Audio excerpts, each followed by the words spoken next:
Hey, good morning everyone. Happy 4th of July. I'm just finishing up like my morning routines. I want to talk about today about turning your life around. So how does this happen? And I will tell you, I'm in a really good place right now in my life, and everything that I have worked so hard for in my life is just starting to get really easy. Um, Thinking back to the way things used to be for me, a lot of times we are just way, way out there.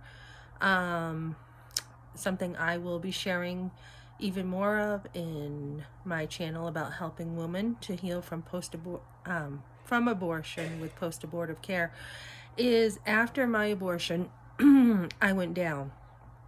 I went down, down, down pretty far before I could get back up on my feet. And there's been a couple times like that. I have fallen right on my face.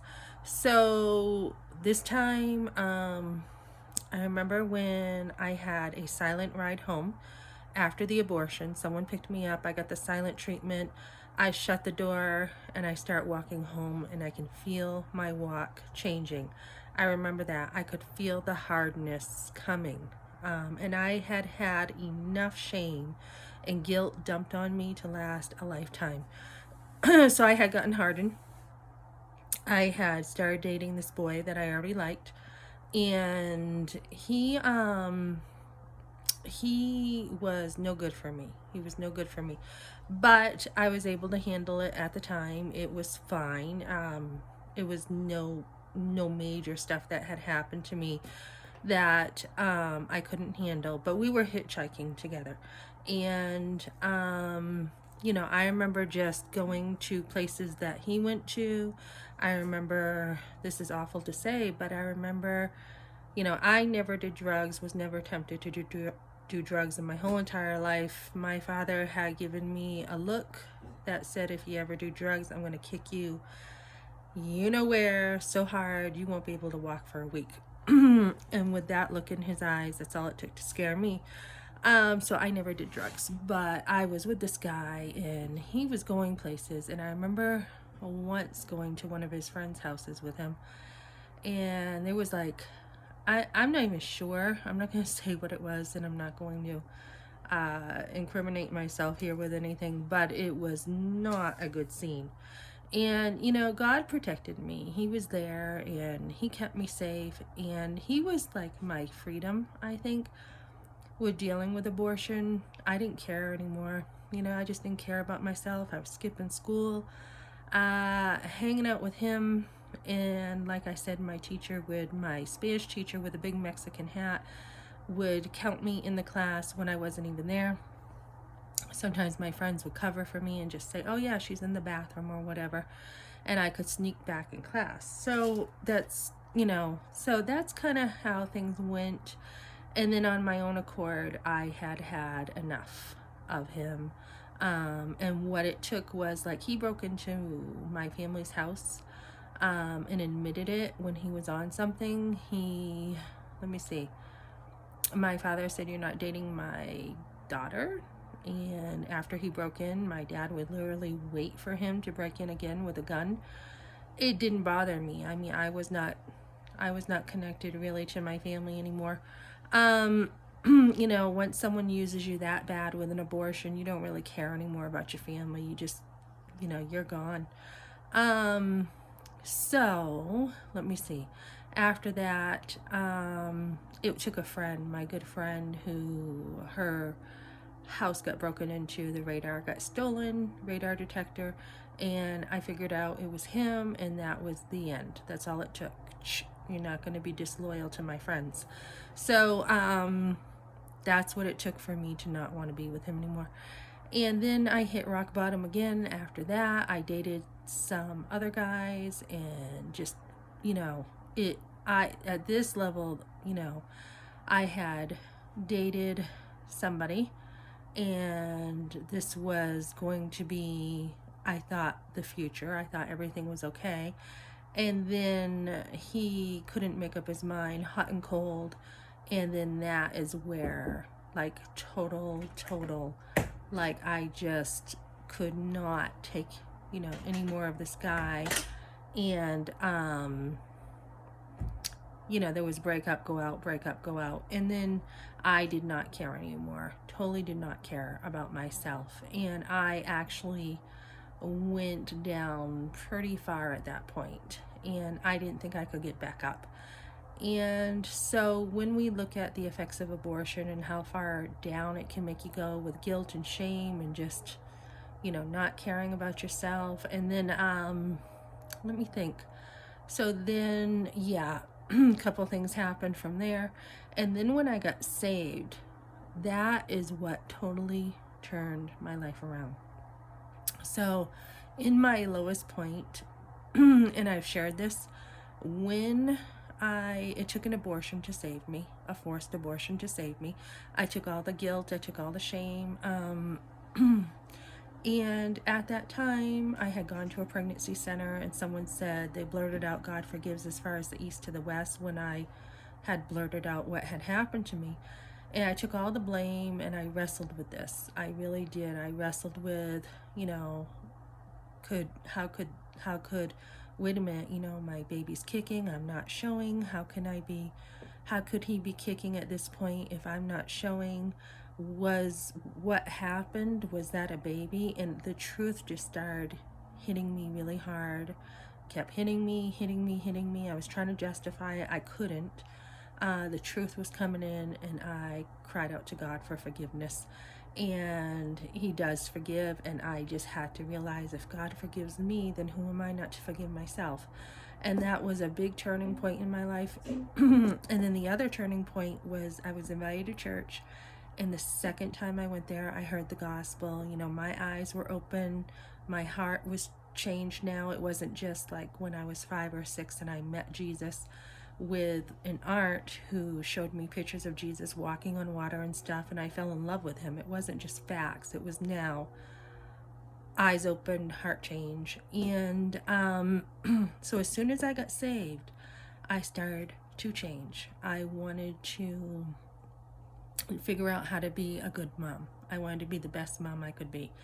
So I read. A lot of these people at this church homeschooled. I never heard of such a thing. So I was like, how in the world do you homeschool? I had a lady mentor me, and she was renowned, and I was very inspired by her, and we would take walks constantly, talk about God. I had another lady mentor me with finances. I mean, she took me from being very materialistic to a certain level. And then I had another lady mentor me, and I just had like mentors all throughout my walk. And I surrounded myself with good people, and I'm actually the one who chose to go to church. They didn't seek me out, I went to them. And as I worked at this, and my kids grew, how do I do a home birth was next. How do I do this? How do I do that? Just constantly learning. That momentum, that busyness, that, hunger for knowledge and wisdom just kept pushing me. And then recently, as I have been struggling with trying to get these like tiny little habits I have, trying to get them under control, I have been struggling with them, and I've been like, why can't I get this down? And it's been like, well, you have too much to do. Come on, you have 5 kids, you have to put them first. And you have to think of them. You have to work on relationships with your kids. You have to work on, your marriage takes work. And it's like, okay, so how do I get to these little things? And as I have for about the last 3 years worked really hard on not only mentorship with others in my life and around me, but mentorship online with people, it is sinking in finally. And it's helping me to be stronger and to really get these things down. So after today, I have been studying some more, and I'm taking classes again, and I'm really coming out of almost like the dark in these little areas, and the light is shining even brighter. So I'm in a good place. And I just want to encourage you, when you turn your life around and you are way out there, and you start getting to the nitty gritty and you start getting that down, it feels really good. So I am getting down, like I have on my nutrition channel, eating better. I'm starting to get that down much better than I used to. I used to have some eating problems with, like, at one time my friend was like anorexic and bulimic, and then somehow I picked that up from her. And I remember sitting down eating like a whole gallon of ice cream before, and just like being so hungry on the inside for, like, I don't know. I think it was love or whatever was bothering me. Maybe it was, I'm trying to remember if it was before or after the forced abortion, but I remember raiding the cupboards and just looking for food to fill that void I had. Um, so, not learning nutrition when you're young, that can really set you up. Money, watching my money even better, even though I think, like, I'm not that, I think I'm pretty good with money. I'm a minimalist, I'm resourceful, but there's still these little areas that get me. And so I'm working on that, and it's just all coming together.